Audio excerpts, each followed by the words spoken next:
Hi and welcome my Varieties 1 students to our first session in Varieties 1. Today's session is going to be an initiation or an introduction to this course. Varieties actually is a serial class made of 1, 2, 3, and 4. And in this class, we focus on language, okay? So we basically study language types. You know that in English, in every field, has its own code of and aspects of language use. Okay, so these aspects are going to be taken into account for language analysis in this class. Um, if you take, for example, a passage from a history book, you will find it different from, for example, a paragraph from a scientific report, okay? And this also applies to the other varieties of language. For example, the language used in a segment of poetry is different from that used in a journalistic article. Okay, for the style of language used in each of these varieties are poles apart different. They are completely different. Okay, so in varieties we study language in terms of style, and remember my students that style here is a key term. So in this class we study and analyze a language variety from a stylistic standpoint. And this includes the different components of language like grammar, vocabulary, syntax or sentence structure or syntax, as well as paragraphing, layout, and all those aspects of language use. Okay, so all these levels of language come together and use in a certain way, and they also produce a distinctive style. Okay, and so for the sake of this class we will focus on spoken language. We will analyze the style of spoken language in English language. So we look at the different aspects of spoken language. We will analyze extracts of actual conversations and dialogues, and we will especially bring into focus and concentrate on the special aspects of oral language in terms of the linguistic features and functions. And you will find out even more about these aspects, that is linguistic features and linguistic functions, in the upcoming slides. Okay, so before actually we proceed with the actual lecture of this class, let's find out about the course objectives. Okay, so this class aims to enable students to understand the importance and function of style as a concept in relation to spoken language. By the end of this course, you will develop your abilities and skills in understanding and responding to different types of spoken English. Analyze real-life extracts of dialogues on the basis of style. You will also be able to perform detailed analysis based on, of course, the stylistic, paradigm, and the analysis of these extracts will reveal the underlying linguistic features that distinguish spoken language from the other varieties.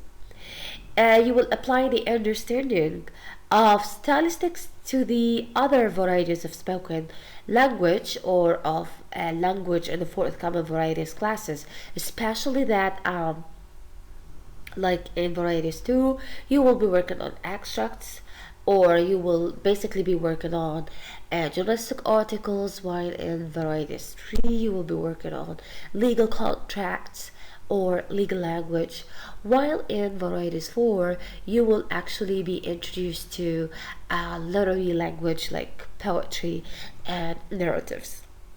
So the ultimate goal of this course, that is varieties, is to distinguish the unique and important linguistic characteristics of each variety, and this is all done according to a framework of analysis called stylistic analysis.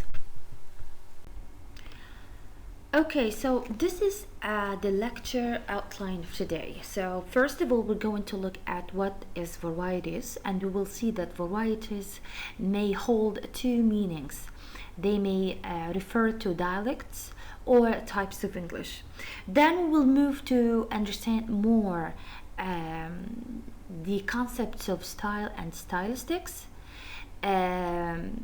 then the two notions of markedness and markedness in stylistic analysis, and we will see the framework of stylistic analysis and the two key terms here that are important when applying any stylistic analysis, that is stylistic features and stylistic functions. And finally, levels of stylistic analysis, that are the components that we need to take into account when doing analysis. What are the components that we need to focus on? For example, like a grammar, like syntax, for example, layout, phonology, and so on. Okay, so these are the levels of stylistic analysis. Okay, so to begin with, it is very much important to know about what varieties is basically. Okay, so varieties has two main meanings in this context. It could mean dialects or types of English language. Okay, so types of English language, as I explained formally in the previous slides. Types of English language, like for example the language used in journalism, or the language used in literature, or the language used in for example scientific reports, in legal contracts. So these are all language types. Or it may refer to dialects, and dialects are different from types of language. You have the definition of the word dialect on page 1. Dialects are different, comprehensible, and recognizable lexical and grammatical aspects of the same language. Okay, so speakers of one dialect can understand speakers of another dialect. So dialect, in other words, may mean or means al-lahjat. Okay, like as we have in Libyan Arabic, we have the Eastern dialect and we have the Western dialect, and they maybe they can be comprehensible, but each dialect has its own aspects of language. Okay, they are different. They could be different at the level of phonology or vocabulary or so on. Okay, anyway, for this class we will be adopting the second meaning, that is the types of English language. We are concerned with the second meaning. We are not concerned with the term dialect. So the second meaning, that is to say types of English language, is adopted and considered for the purpose of this class. So among these types of English are, for example, the scientific English, that is the language of science and technology or spoken English, the language of conversation, formal meetings, friends, chats, business negotiations, or we can have another variety like newspaper English, that is the language of press, advertising English, that is the language of press, commercial advertisements, literary English, that is the language of literature, like poetry and narrative. And we also have legal English. Now, for the scope of this class, we are focusing on the second type here, that is spoken English, and mainly the language of social conversation. All right. Now let's move on to the concept of style. Style, we may simply define it as a manner or a way of expression. Okay, for example, when I find you wearing something special, I would tell you, wow, I like your outfit, I like your style today. Okay, or I like your style in general, I like the way how you put things together and you wear them in this way. Okay, so when it comes to language, style is defined in terms of the collection of choices made by writers or speakers from language inventory, okay, or language marked. as when you go, for example, to the market, you buy your I don't know, your skirt or your pants or your shirt, and you put on the jacket because it suits with the skirt you're wearing. So you go to the market and you choose things that can match, and they can go together. Okay, so this is actually also applicable in the world of language. This is what writers basically do.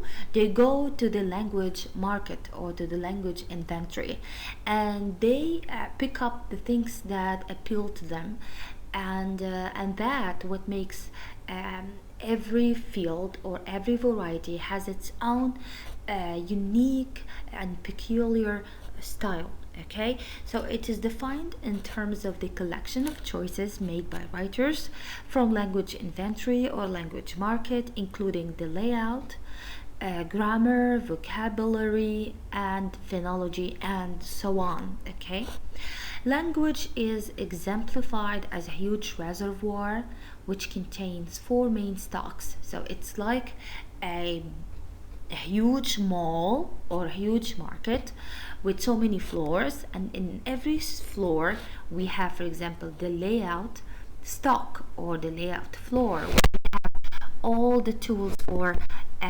layout. Okay, and layout refers to the, for example, the structure and form of a language. Okay, so for example, the layout of poetry is different from the layout of narrative. The layout of a journalistic article is different from the layout of I don't know, from a legal contract. So we have also sound stock, that is phonology. We have the word stock, and we have grammar stock. Okay, so all these, you can imagine that all these are markets of language. Okay, so if you are a writer, you go and choose what piece of, for example, word using or vocabulary you would use. So when a writer, for instance, uses long organized paragraphs, he prefers them to short and organized ones.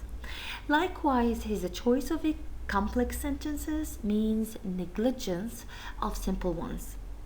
Also, when he selects the passive voice, he implies preferring them to the active voice. Similarly, his use of technical terms is at the expense of simple common words. So writers never actually use any thing just innocently or just like that.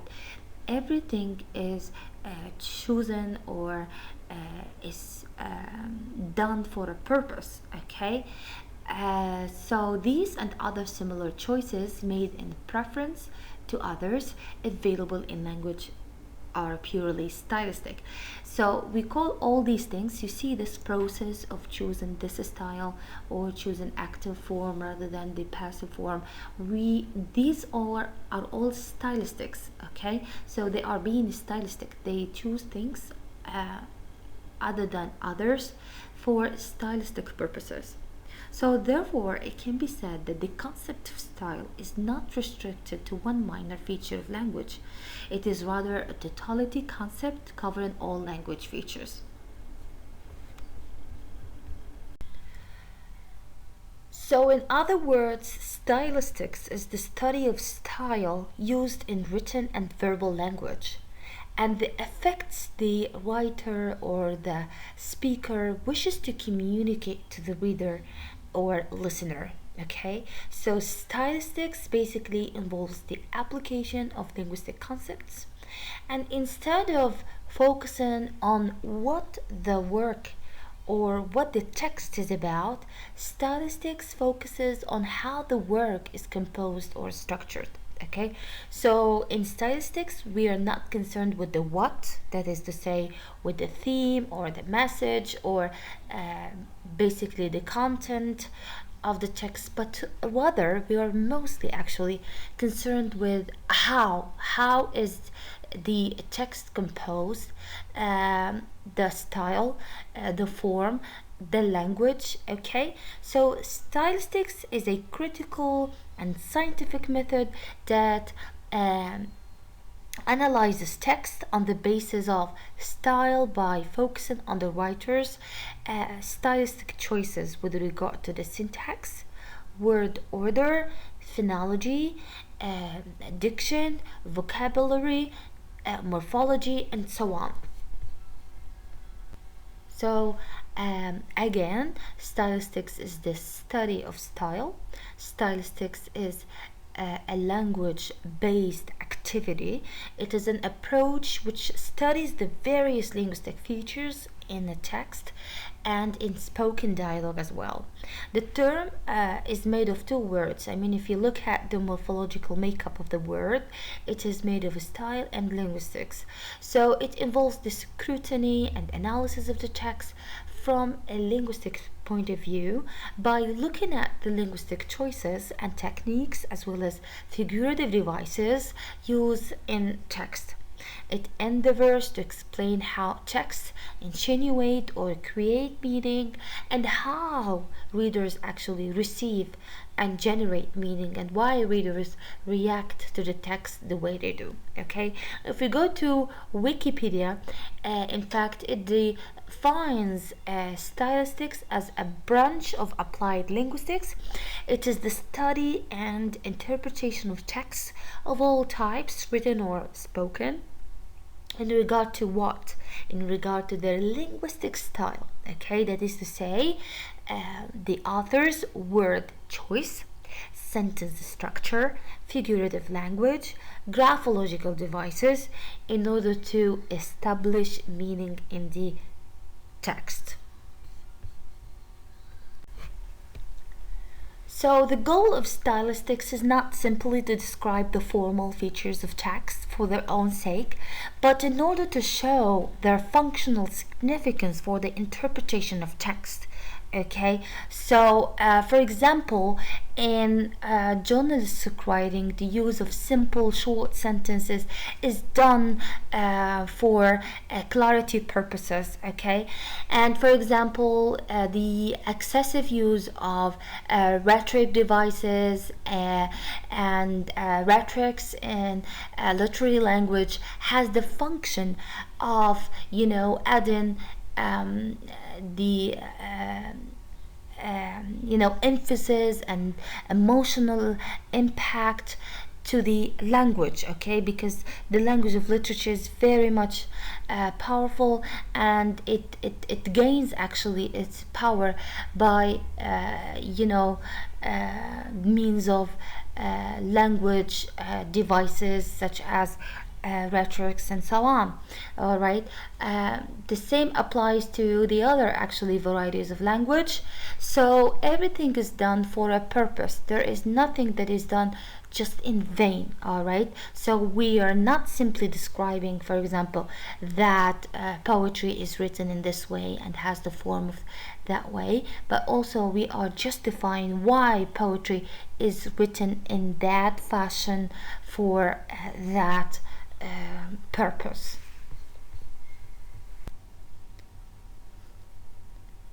Okay, so we agreed that stylistics basically is based on the systematic description of linguistic features of a text, okay, or any type of text, be it a journalistic article or a legal contract or an extract of spoken language.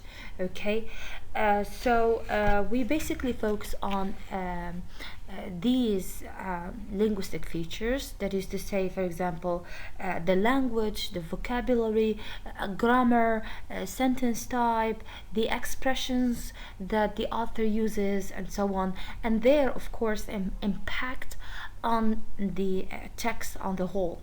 All right, so but this doesn't mean that with performance stylistic analysis that we need to focus on every language feature or every linguistic feature should be studied, all right, because this is neither possible nor necessary. Okay, so the features of language which are to be studied, those that can be considered as important and deviant and marked. Okay, so marked here is a very important concept in stylistics.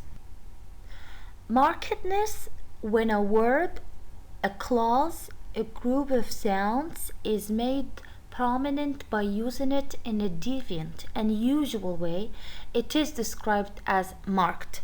And so, when applying stylistic analysis, we actually focus on the marked features of language, the abnormal, the unusual ways that writers use, or the things that writers actually repeatedly use it. Okay, so however, if it is used, if the linguistic feature is used according to the norms and rules of language, and therefore that doesn't draw attention to it, it will be described as unmarked. Take this example. Okay, there came the champion, there came the champion, instead of there the champion came. Okay, so here the verb subject inversion, okay, is a marked grammatical feature, because in English we don't usually start a sentence by verb. Okay, so we usually start by the subject and then the verb. So we normally say that the champion came.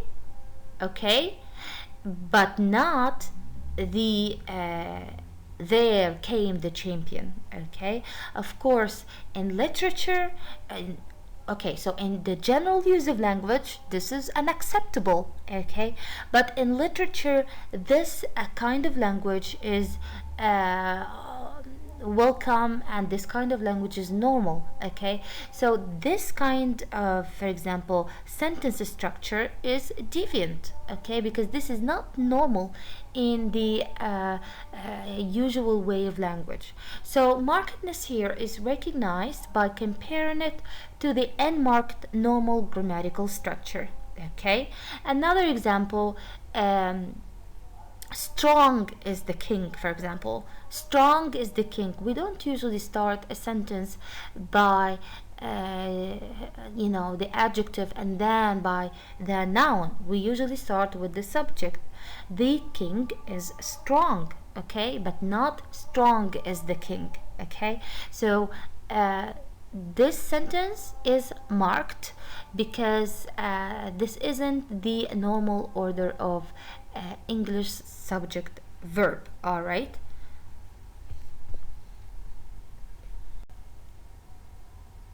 One more example, my students. Once below a time. Okay, once below a time instead of once upon a time. Okay, so once below a time, sounds very artistic. This is okay, used by Dylan Thomas, the author. So this example is marked by its deviance from the unmarked lexical norms of English. Once below a time doesn't occur in language, but once upon a time is a fixed phrase, somehow a cliche, used frequently in English. All right, so markedness here is achieved by comparing it to the unmarked normal English rules of lexical structure. So once below a time is very much marked because this form of or this lexical form is never used in the normal use of language. We usually say once upon a time. So we may rightly describe this as a marked feature.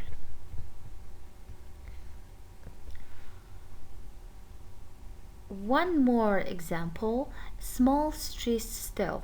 Small streets still. Okay, this is an example from Charles Dickens' Hard Times. So here the S sound at the beginning of these three consecutive words is marked because it is one aspect of rhythm of language, which is called alliteration.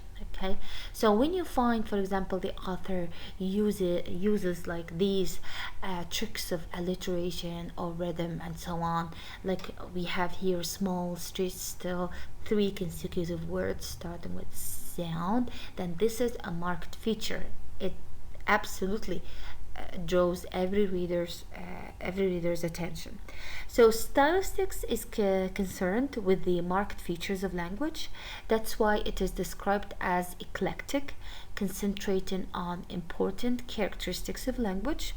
The focus is usually on the most important, recurrent, repetitive, and marked distinguishing stylistic features.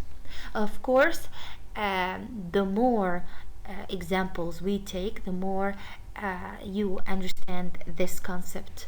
All right, so let's go ahead. Remember, my students, that when performing a stylistic analysis to any given text, we primarily aim at distinguishing the main stylistic features and functions which characterize a certain variety of English. The two important notions of analysis are stylistic feature and stylistic function. What do we mean by stylistic feature? Okay, I have been saying there's like linguistic feature, stylistic feature. What is that? Okay, in the first place, okay, a stylistic feature is a linguistic feature that is considered important and marked. Okay, therefore, any marked feature of language is a stylistic feature. For example, there came the champion, and there the champion came. Okay, so we have two sentences here. Okay, there came the champion. The first sentence begins with a verb subject, and then we have there the champion came. Okay, begins with subject verb. That's the normal order of sentence. So these sentences are both linguistic features, but only the first one, that is the sentence number one, is a stylistic feature. Why? Because of the deviant and usual subject verb inversion. Okay, so both of them are stylistic features, but only the first one because it begins with a strange style. Okay, verb subject. This is very strange style to the normal use of language, so we call it stylistic feature. Okay, the same applies to the previous example, once below a time and once upon a time. So once upon a time, yes, it is a stylistic feature, or yes, it is a linguistic feature, but once below a time, there is a stylistic trick here. Okay, so there is a stylistic touch here, so we call it stylistic feature. All right. Likewise, sad sadness and deep sadness are both linguistic features, but only the first one is a stylistic feature because it is contrary to logic. All right, so sad sadness and deep sadness both are two correct sentences, and both are linguistic features, but only the first one, that is say sad sadness, is stylistic feature because this is quite odd to the eye, to the ear actually. Like sad sadness, happy happiness, this is runs counter to our logic. How can we say sad sadness? Okay, so but of course this is all legitimate and possible examples in literature. All right, so however a linguistic feature is sometimes made marked by being used normally on purpose, an example is the use of punctuation in scientific English text to achieve the function of clarity and easy reading of sentences and text. Okay, sometimes we also need to talk, or we also need to mention that when you find something used normally, you can describe it as well. Okay, like for example, the very normal use of punctuation in scientific text or scientific writing. Why do we care a lot about using very normal use of punctuation in scientific reports, because this adds to the function of this is that it achieves the clarity and the easy reading of sentences and texts in general.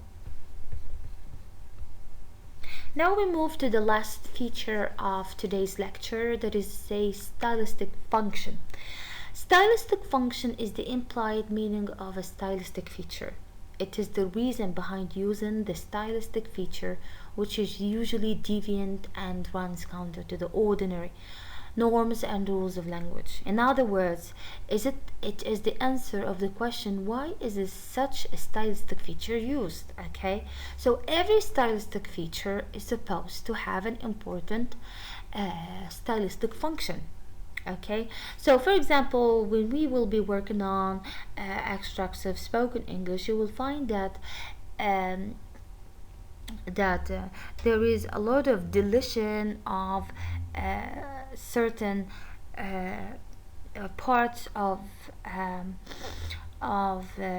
words. For example, instead of the English speakers, they don't say because, okay, when they speak they all say cause, because this helps them to speak faster, so you don't have to use all the word because. Okay, so when you find, like, when you detect such example, then you stop and say, yes, English speakers, for example, they don't they usually delete parts of their of the words because they speak fast. They usually use it on purpose, so they save time and it's easier, like when they speak. So this is a stylistic feature, and the stylistic function is that they use it to speak fast and to save time. All right, so another example here, the use of passive voice, for example, has the following functions. All right, so some, for example, journalists would use passive voice rather than the active. Okay, so when passive voice is used, this is a stylistic feature. The function may be to reflect objectivity, or it could be to the personalized language, that is to say, to avoid mentioning names, to hide the doer or the action, to concentrate on the action rather than on the actant, that is to say, the agent. As when it comes to the levels of stylistic analysis, you will find on page 22 and 23 the levels of stylistic analysis, or the components of language that we need to focus on. For example, we have the layout. The layout comprises paragraphing, titling, punctuation, capitalization, figures and symbols, photography and chromatics. Of course, these things are not applicable in spoken language, but for example, in the upcoming classes of varieties, you will be working on all these levels. Okay, like when you work on legal text, or on a I don't know, on a journalistic article, you will be actually describe and analyze the layout in terms of the paragraphing, the titling, the figures and symbols, chromatics, and so on. We also focus on grammar, sentence structure, clause structure, noun phrase. Now this one is applicable to spoken English. We will look at how English speakers, that when they speak, the nature of the grammar, okay, the sentences, the clause structures, the noun phrases, the verb phrases, what adjectives do they use, the adverbs, the sentence connectivity as well. Okay, and also we'll focus on vocabulary, like how is diction used, and how about lexical repetition? Do they repeat any certain words? Like when they speak, English speakers, they tend to use I see, well, okay, they use many of these words. Now many of these terms or words are stylistic functions of spoken language, and they all have a kind of stylistic function. All right, so these are stylistic features and they all have stylistic function. All right. We also go to talk about phonology, like in terms of the rhyming, in terms of alliteration, assonance, consonants. So, stylistic analysis covers all features of language and style in the main varieties of English. Okay, and remember that the ultimate objective is to distinguish the main stylistic features and functions which characterize the language of each variety. So, by achieving this aim, okay, you will become more sensitized to the understanding of different operations and workings in the different varieties of English language. Now, this is a quick reminder for you, my students. In your next lecture, that is in lecture 2, we are going to study the style of spoken English, mainly in social conversations. We will look at the stylistic features and functions of spoken English. We will describe the layout, that is to say, the structure, form of conversation, the nature of sentences and words. We will examine, investigate, and describe all these based on our stylistic analysis framework. It is worth mentioning that in Varieties 2, you will be investigating written varieties, for example, newspaper writing and scientific reports, while in Varieties 3 you will be introduced to legal writing, including its peculiar and unique stylistic features. Finally, in Varieties 4 you will study the linguistic style of the two genres, English and English narrative and poetry. Now, this is your assignment for next week. I needed to write, well, not really to write, but just like to collect some information about style and stylistics. Okay, you are allowed to use Google engine as your main source of information and references, of course. Your research should cover multiple definitions and examples. I needed to find many definitions and examples of what style and what stylistics. Okay, as important concepts and notions in the discipline of linguistics. Thanks for your attention and see you next week.